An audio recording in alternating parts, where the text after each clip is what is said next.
You're watching World TV. Kindly subscribe to our YouTube channel for more videos. Click on the subscribe button and the bell beside it. These will notify you once we drop a new video. Thank you. Yoruba actress Alhaja Anike Alajogun, also known as Yeye Oba, who is London-based, has tested positive for the deadly coronavirus. Anike, who is a nurse in Manchester, UK, is said to have been engaging COVID-19 for about 7 days.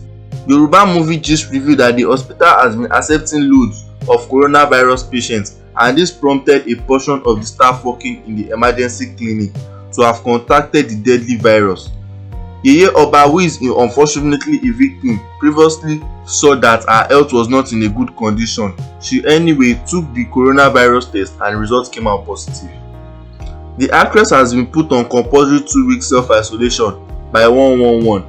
She is said to show signs of improvement as of time of putting together this report. Thanks for watching. Please don't forget to click the subscribe button. Kindly comment and share. Thanks.